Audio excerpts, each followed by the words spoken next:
Namaste. Namaste. And welcome to our continuing series, Explorations in Savitri, with our beloved brother, Alok.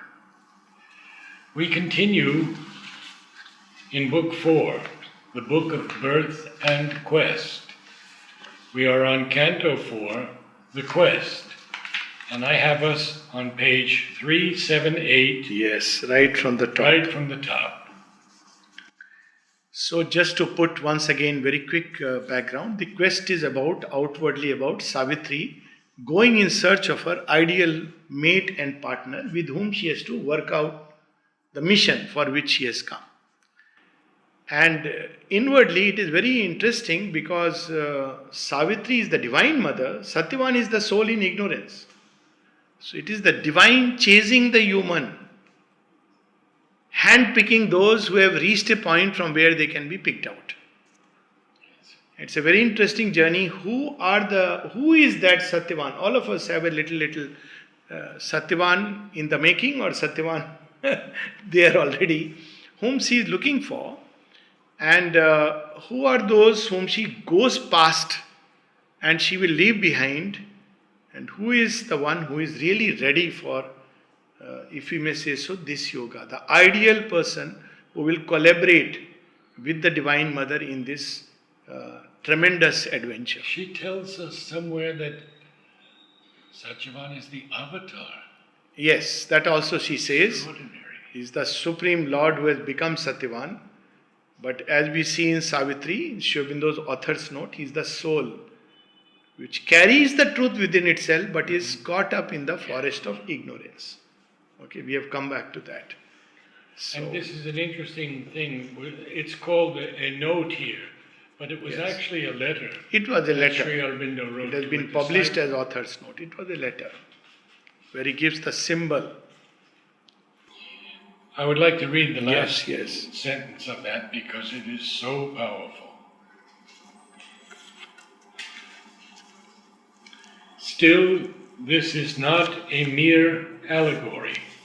The characters are not personified qualities, but incarnations or emanations of living and conscious forces with whom we can enter into concrete touch, and they take human bodies in order to help man and show him the way from his mortal state to a divine consciousness and immortal life.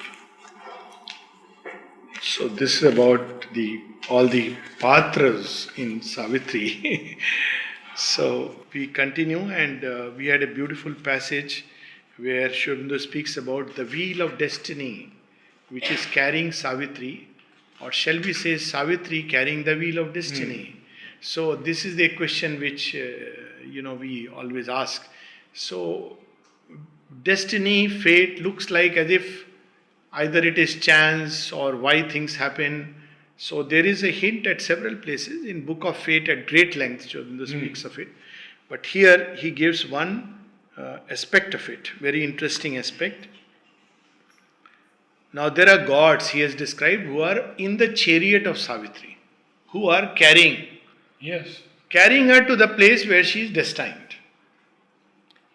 Inexorably faithful to their task. Who is there? These are the gods who are weaving fate. They hold his nature's sequence in their guard. They know the drama, next page. They may not know the full drama, but they are given a task. That next page you have to enact. So they have the stage ready. They'll draw in all the characters, forces through whom the next scene is to be worked out. The people who will be playing out the part are not aware what forces are moving them and where will the whole course run. If I could just read those couple of lines so you have a little background. The dim masked hooded godheads rode, who move assigned to man immutably from his birth, at once the agents of his spirit's will and witnesses and executors of his fate. So these are the forces, powers which are weaving our destiny. So Sri Aurobindo takes a lot of burden off human shoulders of my karma, sin. Today also somebody asked me about sin. So, in Shurbind mother's words, sin has no place in yoga. But it's a conception necessary in our evolution at some point. But when you take to yogic life, it vanishes. And yet it is given to man. So these are forces which are working out through a journey which looks devious, checkered, but something is happening through all that. And what is happening, he will give us a hint. Carrying the unbroken thread old lives have spun. Unfinished tales, unfinished task, unfinished curves of destiny. Sometimes a desire held back. Strong desire, intense thing held back. Now in next life, suddenly it appears when you don't want it. There's a story of the man who started praying to God to get money. So after a long time, God appeared and he said, what do you want? I'll give you a lot of money. He said, but I don't want money. Because in 10 years, he has forgotten about it.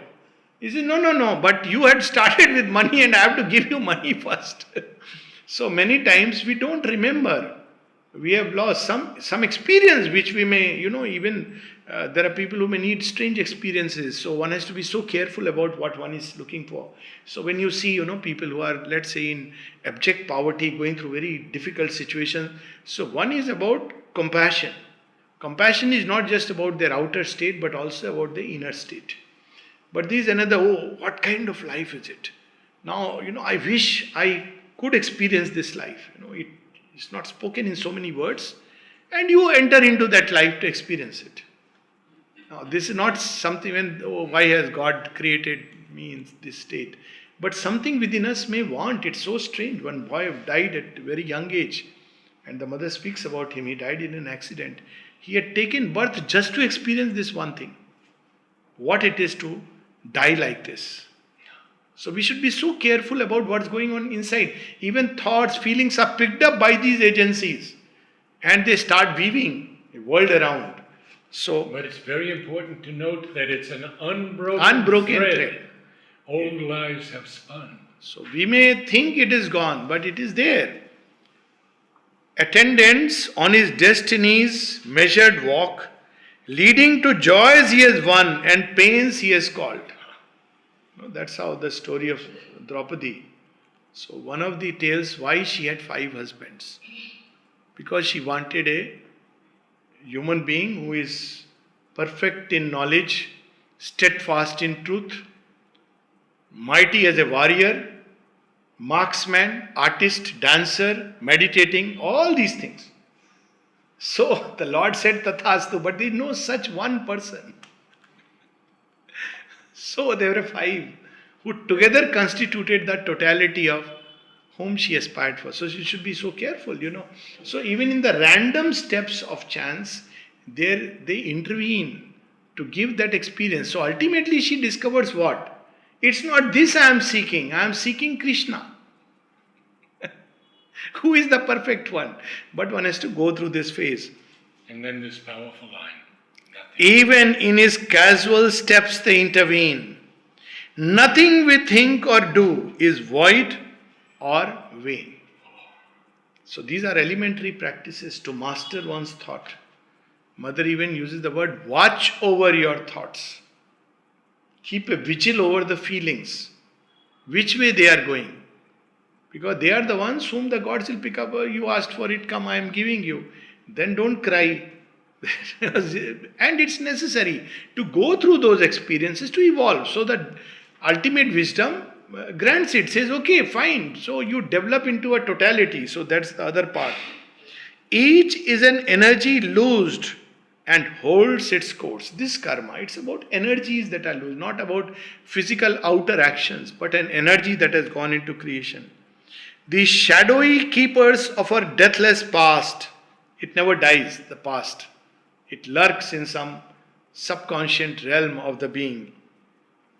The shadowy keepers of our deathless past have made our fate the child of our own acts, and from the furrows labored by our will, we reap the fruit of our forgotten deeds. See, when people lived long, they could remember the deeds. Bhishma, apparently, Shikhandi did a wrong thing. But he knew that, his own deeds in previous life of this half man, that, she had asked that I want to kill this man. So Shiva grants her that boon. And she is born as a he. But Bhishma knows that he has to die in her hands because he is a yogi. Otherwise, somebody else would say, what kind of ignoble death? Being killed like that, a mighty warrior, falling like this, it's a most ignoble death. One of the worst kind that you ever see in Mahabharata is death of Bhishma. The mightiest among them, who has Ikshamrityu, there's, at his disposal, dies the worst kind of death if you really look at it. All other die on the battlefield in a moment and things like. He has to keep alive on that bed of arrows. Why? Of his own making. So this is how. But since unseen the tree that bore this fruit, and we live in a present born from an unknown past, they seem but parts of a mechanic force to a mechanic mind tied by earth's laws, yet are they instruments of a will supreme, watched by a still all-seeing eye above. So even they are instruments of a supreme will. So is there a way out? The mother says yes, and she says it is grace. That comes later on. And grace in the form of Savitri is reaching out to Satyavan. Satyavan could have turned away the offer. Satyavan may have been unconscious in that moment when Savitri came. But that is the difference. Satyavan is open to the grace that has come all the way to pick him. And yet she almost didn't see him. Almost didn't, yes. That is described. The car stops. So there is a moment of destiny, the hour of God given to all of us. We may miss it or we may take it. That comes later. Upon her silent heights, she was aware of a calm presence throned above her brows, who saw the goal and chose each fateful curve. It used the body for its pedestal. So deep within, on the heights, we were discussing actually precisely these things. You are aware, and you have to go through the ways of destiny. Savitri didn't say, okay, let me consult, where is Satyavan? And sent all the people that, please fetch him, he is the man destined for me. No, she doesn't do that. There is a process, there is a path, there is a way to be followed. This is how evolution works. But because in the process, so many have to be touched. So much has to happen in the way. So that is why you don't, those who know, don't cut the thread of destiny. The Gita says, Nabuddhi Bhedam Janami. They don't confuse others by this knowledge. They don't start saying, oh, you have to do this. Oh, you have to do that. No, you have to figure out, because there is a process in that. When Nalnida was sent to marry by Mother Divine, she didn't say you go there and you will find your partner there and you just get married. This will be her name. She doesn't say that. He has to go. He has to find. He has to marry. And then one day she suddenly says, now you come here and come for good. And he leaves behind and comes. So this is the way. So high up above, she knows. The eyes that wandered where its searchlight fires, the hands that held the reins, its living tools. She has surrendered herself to that, her own highest state that is carrying her through all this. All was the working of an ancient plan, a way proposed by an unerring guide. And we can see it even in the mothers coming here. How she goes all the way through a long journey. She doesn't sit in meditation and say, oh, Pondicherry, that's where, let me go. It doesn't go through that. Because then you are cutting the whole web of fate and thereby creating massive disturbance. You see, she has to meet Tagore, she has to meet Abdul Baha, she has to meet many people whose names we don't know. She has to be in Japan, to live in somebody's place. She doesn't want to cut that web of destiny because it's important. But the difference is that she is aware that this fate is leading her to the final, and we feel helplessly bound and caught, and therefore we struggle and suffer because we don't surrender to the divine, and we have helplessly surrendered to the will, robed itself in ignorance. I'll read a little bit. Yes, please. Across wide noons and glowing afternoons, she met with nature and with human forms, and listened to the voices of the world. Driven from within, she followed her long road, mute in the luminous cavern of her heart, like a bright cloud through the resplendent day. At first, her path ran far, through peopled tracts, admitted to the lion eye of states and theaters of the loud act of man, her carven chariot with its fretted wheels, threaded through clamorous marts and sentinel towers, past figured gates and high dream-sculptured fronts, and gardens hung in the sapphire of the skies, pillared assembly halls with armored guards, small fanes where one calm image watched man's life, and temples hewn as if by exiled gods to imitate their lost eternity. It's such a beautiful description, and see, outwardly it is she's moving from the palace. So the description is of the lion state and the armored guards and the towers from where people are watching.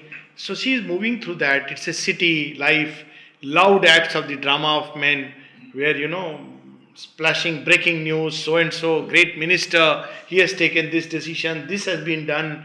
All this is described very powerfully. It starts with the description of the day, the morning, across wide noons and glowing afternoons. She met with nature and with human forms. Slowly the human forms will recede, but met with nature and with human forms and listened to the voices of the world. Driven from within, she followed her long road, mute in the luminous cavern of her heart, like a bright cloud through the resplendent day. This is of unparalleled poetic beauty and wisdom. See, she is going in a car, but Sri Aurobindo is saying she is in her cavern heart. So even though she is moving in the vehicle, there is another, the vehicle of the body within which she is seated in her heart. So there is a very beautiful, like a luminous cloud through the resplendent day. Then even this nature and with human forms. There is something about human forms. It's half here, half there. Even in human form, it is nature. People think of nature only as material nature. Other day somebody sent in WhatsApp, material nature. Actually, they don't use the word nature. It's like nature, I am nature and this is happening. You people are doing this, that. So I had to write back. I said, human beings are also nature, part of nature. But the difference is there is in human beings something that they can climb beyond nature. Otherwise forms. Otherwise it's nature. Nature with a capital N includes human nature. So nature and he is specifying human forms. And while listening to the voices of the world, she is driven from within. So this is how we should be. That's what Jivan Mukta is. Listening to the voices of the world. Being in the world yet not being of the world. That's how Sri Aurobindo describes. He's in the world. So he's meeting everything, but he's not of the world. His seat is within in the cavern of the heart. Like a bright cloud through the resplendent day. At first her path ran through people tracks. See, our journey, it starts from crowd, but one of the signs of spiritual seekers is that they prefer to be alone. Even when they are in crowd, they are alone. Mother says one of the signs that you are ready for spiritual life. Not that they are running after party, more people, socialization, family, friends, relatives, they recede into the background. They may be in the middle of all that, but they will still be within, deep within, alone. Admitted to the lion eye of states, the people tracks, who are these people? Visa. They have been granted visa by the lion eye of states who is watching and guarding over them. The description is so beautiful. Remarkable. Admitted by the lion eye of states. He's like lion, not allowed. Go away. So you see, visa is not something new. It had its own forms. People used to carry this identity patra, even within India. Earlier, you go from one tribal group to another, and you have to carry some kind of identity, you see, to be admitted in. In the US, we have a sign that says, Uncle Sam wants you. Yeah. That's the lion eye. This is interesting. Yeah, so Uncle Sam is so admitted to the lion eye of states and theatres of the loud act of man, a carven chariot with its fretted wheels. Look at the description. Carven chariot. Now, no detail is missed out in Sri Aurobindo. He could have just said the chariot drove through, but carven chariot with fretted wheels. So you know that after all it's a princess who is going in the chariot. It's not just ordinary chariot. So everything he puts in its place. And look this line, threaded through clamorous marts and sentinel towers. See what happens when you are going through a busy street. It is like you are threading through. Threaded, not drove through. So threaded.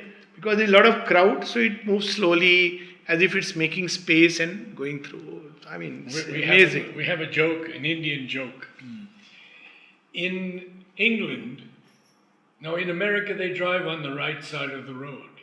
In England, they drive on the left side of the road.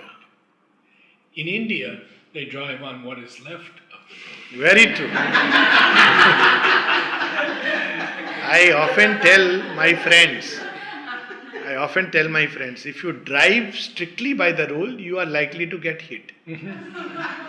But I carry the joke a little further. So in India, if you drive, you have to be an intuitive driver. You have to guess where may be something coming from.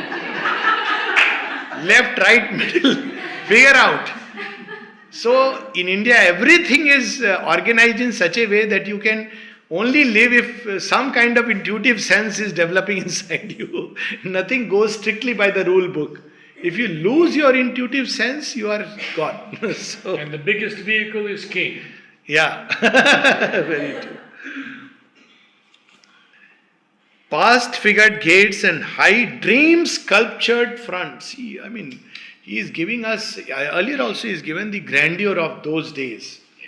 So, dream sculptured, as if somebody in dream has made, like a vision of the dream.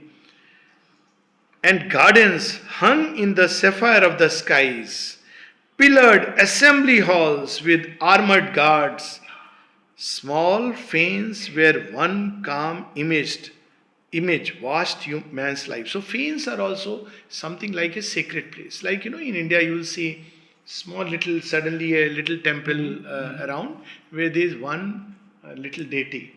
So what is she doing? She is watching the life.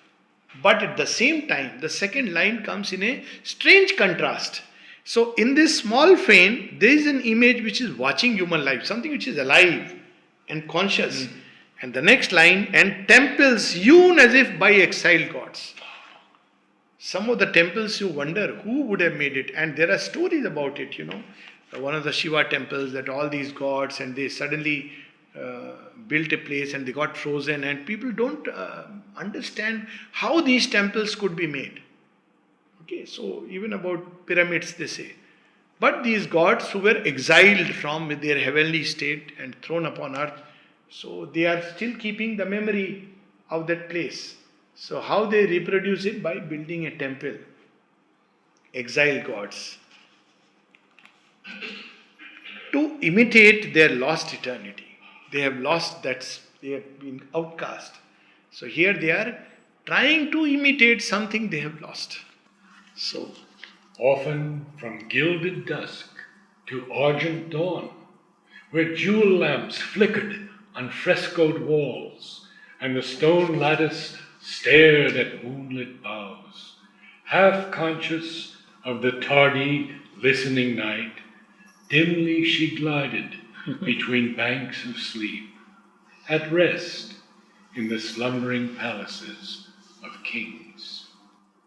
Hamlet and village saw the fate-weighing pass, homes of a life bent to the soil it plows for sustenance of its short and passing days that, transient, keep their old repeated course unchanging in the circle of a sky which alters not above our mortal toil. There's so much of, deep sympathy with life in the world. People have this idea, Sri Aurobindo was withdrawn into, so much he knew about this life. See, look at these lines now. Nobody has seen life like this. Often from gilded dusk to argent dawn. Dusk is like a little goldish hue, gilded, which is going to now pass off into darkness. Argent, silver, silvery mornings, where jewel lamps flickered on frescoed walls, and the stone lattice stared at moonlit boughs, half conscious of the tardy listening night. This makes everything so conscious. Even the stones are conscious. And this is what Sri Aurobindo, how he makes everything come alive. Dimly she glided between banks of sleep, at rest in the slumbering palaces of kings. So, sleep and sleep. In between, she is moving on. And she goes and rests time to time in different places. Hamlet and village saw the fate vane pass. Vane is same as actually a car or a van. But he is using this word, so one would wonder why. So because of the sound difference. Yes. Because poetry is not just about word but also sound. Fate van pass. Fate vane, how do you pronounce it correctly? Fate vane is correct, yes. Pass. So you see the sound difference, the same It's meaning. her chariot. It's her chariot. Same meaning. But he would use it with perfection. This is the beauty of perfect perfection. That's why he brought in the highest word. We are so careless about what we speak and how we speak. And when we take up to yoga, one becomes conscious. What you are speaking, certain words will strike you as, you shouldn't use them automatically. Or as imperfect. Homes, but at the same time, on one side, at rest in the slumbering palaces of kings. Then hamlet and village saw the fate vane pass, homes of a life bent to the soil it plows. This is the life of the ordinary farmer, the people of the soil who are, ploughing and working, bent upon the soil. So it's life which is meant to fly, but it is so deeply rooted, still close to the material nature. So many things which are as suggestion in this. For sustenance of its short and passing days, that transient keep their old repeated course unchanging in the circle of a sky which alters not above our mortal toil. See this compassion, how he has seen this life. Not just, farmer problems, give them some doles. No. What is the real solution? That story of Sri Aurobindo with the Maharaja of Baroda going, and suddenly one old lady was crossing the road and her bundle of sticks that fell down, and naturally they got scattered. So Maharaja goes and puts it together and puts it back on the old lady, comes back, little puffed up, waiting for Sri Aurobindo to say, wow, even though you are a Maharaja, you have done such a thing, you are really great. See, great ho. But the Maharaja, he doesn't say anything. He says something else. He says, yes, that is what we have been doing all these times. Taking the burden and putting it back in the person's. What is needed is somebody to carry that burden and take it. And that's what Sri Aurobindo has come to do. He doesn't want to put back the burden, your karma, what to do, you have to go through this. I will help you in this process. No, he lifts up the burden of man's fate. It's an irony that man doesn't want the Lord to do it. That is the strangest of things. There is grace, but he doesn't want. So, these lines. Away from his thinking creatures, burdened hours, to free and griefless spaces now she turned. Because human life is burdened with care. Doesn't matter, you may be a king, but you are still burdened with care. In fact, you are much more burdened. That's what mother describes, that, Actually, she is speaking of her own life. 3 previous lives she was a princess or belonging to a royal family or the empress. So she says that, she gives an example of how the soul chooses. She says, take for example somebody who has been a princess or a empress. She realizes that the life of a prince or a queen is badly hampered. Like a slave, she Like said. a slave. You really can't do what you really want to do. You can't even step out of your chariot and meet with a commoner and maybe have golgappas on the road. So you choose to be an ordinary girl, born in an ordinary family. So this life, you see, she was born in a very ordinary family, modest family, because she has seen what it is. You can't do like that, but yet one has to go through these. To free and griefless spaces now she turned, not yet perturbed by human joys and fears. Perturbed by human joys. Why? Because if you experience the human joy, now you want to keep it all the time. And every joy comes with a tagline attached. Buy 2 sorrows, 3 sorrows, 5 sorrows, free of cost. You see, when people are looking forward to a child being born in the family, everybody is very happy. Child is going to come. Everybody is happy. Then child is born. Lot of things. First few days, weeks, months. Oh, so wonderful. After 1 year, 2 years, terrible twos start. Then 5 years. Oh my God, what have I? Still, by then you are deeply bonded and attached. Then they think now problem is over. 7, 8 years, child is very quiet. Oh, my child, wonderful. Then wait for 10, 11. Now it is even worse. All the adolescence, full storm, biological storm and every storm. You don't know how to handle. Then you are waiting. When will he be adult and really go away from the house? Then the child goes away. Now you are worried. Did you have food? Did you have this? So, but that moment of joy, child, after that, of course, one doesn't take it like a suffering, but I'm just saying you buy these cares. He's using the word cares. So this is how, not yet perturbed by human joys and fears, here was the childhood of primeval earth. Here, timeless musings, large and glad and still. Men had forborne as yet to fill with cares imperial acres of the eternal soul. So powerful. So now she enters into a more, away from that city, away from the hamlets.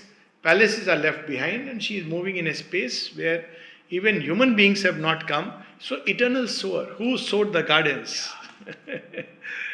Human cares has not come. So what is he doing? How beautifully. Yes, please read. And wind-stirred grasslands winking in the sun, or mid green musing of woods and rough-browed hills, in the groves murmuring, bee air humming wild, or past the long lapsing voice of silver floods, like a swift hope journeying among its dreams, hastened the chariot of the golden bride. She is moving through. Sri Aurobindo is describing material nature before man came in, incidentally. And we all would have gone sometime or the other to some such places. Yes. But how do we see and how does the Lord sees? This is the difference. We see forests, mountains. We have never cared to think how they came into existence when there was nothing. Now we talk about gardens which human beings create, but they have come into being before human beings have come, before animal life has come. So the eternal sower in imperial acres, before man said, this is my plot, that is your plot. So imperial acres, the Lord's place, and what he has done, what he has created, and wind-stirred grasslands winking in the sun. Can you imagine how alive this is? Or mid green musing of woods and rough-browed hills, in the groves murmurous bee air humming wild, or past the long lapsing voice of silver floods, like a swift hope journeying among its dreams, hastened the chariot of the golden bride. So Savitri is moving through this, and how does he describe? How does he describe her here? She is like a hope passing by. They are looking at her. This is our future. Earth is as if saying, alive earth. Oh, here is my future, the golden bride. She is the bride of Brahman. She has come all the way, and earth for a moment is saying, ah, your footsteps have fallen on me. Blessed am I. Blessed is this dust. One day it will be even as you. And what does Mother say? Wherever my feet touch the earth has been blessed. It has been stirred. The supramental vibration has been entered those atoms. Can we imagine? And how earth would have responded? It's human beings who don't respond. They are the last. But earth, the simple life, animals, plants, they respond beautifully. And even some simple human beings. But the complicated intellectuals, they are the fellows who, most difficult. We know. What do you know? I have read Shankaracharya. I have also read this, that. Before, but knowledge begins when we admit our ignorance, that even after reading everything, we know nothing. That's why Sri Ramakrishna says there is hope for two kinds of people. One, the unliterate peasant. He has not read much. He is a peasant, simple man. The other, who has read everything and yet realized the limitation of all that he has read. For the others, there is no scope as of now. Because, there is pride of the intellect. But one who has read everything and knows, no, this is not. These are images, these are symbols. They are trying to convey something. But I want the real thing. Not divine in a book, but divine as a real, concrete experience. Or the unlettered patient, who doesn't know even how to read and write. Sri Ramakrishna. Example of an unlettered peasant who knows for whom there is hope, because it's simple. He'll directly connect. Few more lines, then we can stop. Out of the world's immense, unhuman past, look at the word, not inhuman, unhuman, before man has come. Out of the world's immense, unhuman past, tracked memories and ageless remnants came. So she is moving through tracks. And you know what is called as a deja vu experience? I have lived this scene before. Tracked memories. So memory also flowing into tracks. So he is using the physical image so powerfully, also evoking from within the spiritual image. This is how Vedic imagery works, and he is using it so powerfully. Tracked memories and ageless remnants came. Moments, psychic moments, which he has lived. Domains of light and theft to anti-calm. See, theft is like, you give a property on hold to somebody. So, theft to anti-calm. Listen to the unaccustomed sound of hooves and large, immune, entangled silences. Absorbed her into emerald secrecy and slow, hushed, wizard nets of fiery bloom, and warrant with their colored snare her wheels. As she is passing, all of them are around her wheels. I think we can stop here. I think so. Much more to come. Much more. It's a very powerful passage. Thank you, Alok. Thank you.